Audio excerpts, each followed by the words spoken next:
మెడ్ప్లస్ లో అదే మెడిసిన్ అదే క్వాలిటీ, మార్కెటింగ్, డిస్ట్రిబ్యూషన్, ఇంకోటి అంటూ వీళ్ళకి అదనపు ఛార్జీలు ఉండవు. అందువల్లే 50 to 80% డిస్కౌంట్ లో మనకు అందిస్తున్నారు.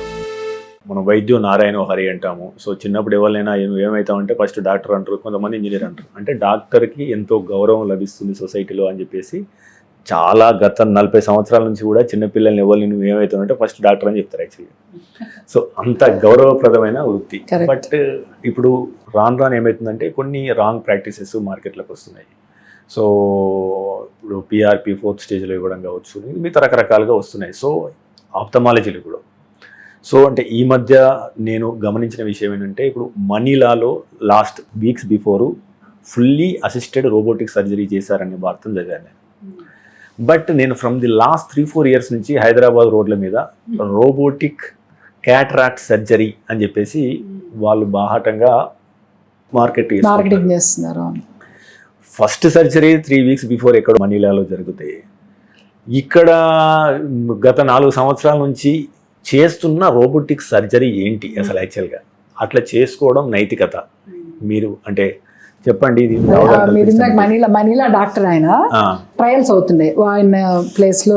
కరెక్ట్ మీరు చెప్పండి. కమర్షియల్ గా అవైలబుల్ లేదు. అది మొన్న ASCRS అంటే American society of cataract and refractive society అని ఒకటి ఉంది. ఆ కాన్ఫరెన్స్ లో అక్కడ వాళ్ళు డిస్ప్లే చేశారు. మళ్ళీ కొన్నాళ్ళు యాక్చువల్లీ ఇంకొక కంపెనీ కూడా ట్రయల్స్ లో ఉంది. అది 3-4 నెలల క్రితం వాళ్ళు ట్రయల్ సర్జరీ చేశారు.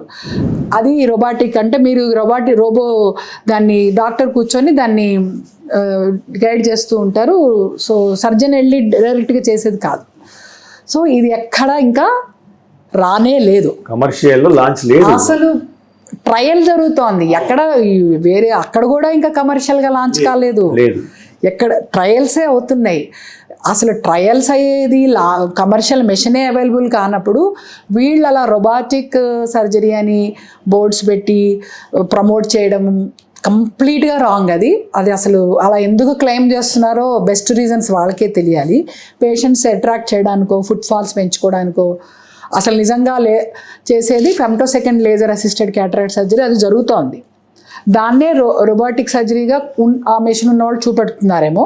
మేమైతే లేజర్ సర్జరీ అనే చెప్తాం కానీ రోబోటిక్ అని మా సెంటర్లో అయితే ఇంతవరకు ఎప్పుడు మేము చెప్పలేదు. మేము అలా రాసుకోవట్లేదు. అది చాలా తప్పండి. లేని దాన్ని ఉన్నదానిగా చెప్పడం, పేషెంట్స్ని ఎక్స్ప్లాయిట్ చేయడము, అట్లా వీళ్ళు కూడా ఏంటో రోబోటిక్ అంటే అసలు చాలా అసలు వెరీ స్మూత్, ఏమీ ఉండదు అనుకుంటారు. గాయమే కదా, గాయం లేకుండా అయితే అవ్వదు కదా. లీస్ట్ డ్రామా ఉంటుంది లేజర్ అసిస్టెడ్ క్యాటరాక్ట్ సర్జరీ.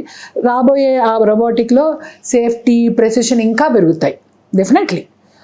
ఎందుకంటే మొత్తం ఏఐలో అంత డేటా బేస్డ్ కదా. సో అంత డేటా తీసుకున్నప్పుడు ఆ డేటాలో ఏమేమి ఫ్యాలసీస్ ఉన్నాయి, ఏమేమి దాన్ని కరెక్ట్ ఇంకా స్మూతింగ్ చేయొచ్చు అనే దాని మీద వర్క్ చేసి వాళ్ళు ఆ ఫైన్ ట్యూనింగ్ ఇంకా బాగా అవుతుంది. డెఫినెట్గా అవుతుంది. నార్మల్గా అయితే ఇప్పుడు అల్ట్రాసౌండ్ అనే దాంతో చేసే దాని మీద ఈ లేజర్ అసిస్టెడ్ ఇంకొంచెం ప్రెసిషన్ వచ్చింది, సేఫ్టీ పెరిగింది. కొన్ని హార్డ్ క్యాటరాక్ట్స్లో, కొన్ని కాంప్లెక్స్ క్యాటరాక్ట్స్లో మేము ఈ లేజర్ అసిస్టెంట్ని వాడతాము. చాలా చాలా సౌలభ్యంగా, చాలా హ్యాపీగా అనిపిస్తుంది. దానివల్ల ఒక మంచి క్వాలిటీ డెలివరెన్స్ చేసినట్టు. సో దాని మీదకి ఇంకొంచెం definitely it has robotic thing definitely has an edge over, కాదంటలేదు. కానీ అది ఇంకా రాలేదు. దాని గురించి అలా మాట్లాడటం చాలా తప్పు. అంటే ఇప్పుడు ఎక్కడైనా హైదరాబాద్లో ఉన్న పేషెంట్ కానీ లేదా వాళ్ళ అమ్మకు ఆపరేషన్ చేస్తున్న కొడుకు కానీ ఎవరైనా మా దగ్గర రోబోటిక్ క్యాటరాక్ట్ సర్జరీ చేస్తున్నాం అంటే అది పెద్ద స్కామ్ అనుకోవాలా? స్కామ్ అని అనొచ్చేమో, ఎందుకంటే అది లేదు కదా. మరి లేని దాన్ని ఎలా సృష్టించారు? వచ్చినాక నీ దగ్గర ఉంటే నువ్వు చెప్పాలి, నీకు లేకుండా అలా చెప్పడం తప్పే కదా, అది తప్పే. సో అంటే ఇప్పుడు యాక్చువల్గా మన దగ్గర ఇప్పుడు మనం చూస్తున్న వార్తలు ఎవరికైనా కానీ ఫస్ట్ రోబోటిక్ సర్జరీ అని గూగుల్లో కొట్టినా కానీ, జెమినీలో కొట్టినా, గ్రోక్లో కొట్టినా మనకు తెలిసిపోతుంది యాక్చువల్గా ఎక్కడ జరిగింది, ఎవరు చేశారు, డాక్టర్లతో సహా. అంటే ఇప్పుడు ఇదేం చేస్తుంది, ఎవరైనా క్లెయిమ్ చేసిన దగ్గర పెట్టుకున్నది పాపం చూపిస్తుంటుంది. మరి అందులో కూడా ఎంత వాస్తవంగా చూపెడుతుంది, కింద కూడా రాస్తాడు కదా, మేము ఇది ఏ బేస్డ్ అన్నీ చెప్పింది రైట్ కాదని కూడా ఒక చిన్నది డిస్క్లైమర్ ఉంటుంది. కాకపోతే మరి వీళ్ళు ఇచ్చిన డేటాను బట్టి వీళ్ళ దగ్గర ఉందేమో అది భ్రమపడిందేమో.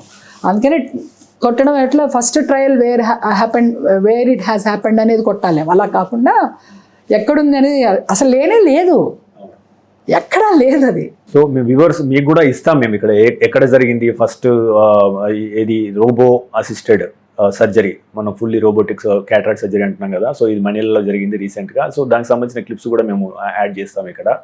So there is no robotic cataract surgery available in the world, ఎందుకంటే కమర్షియల్గా లాంచ్ కాలేదు, హైదరాబాద్లో అసలే లేదు.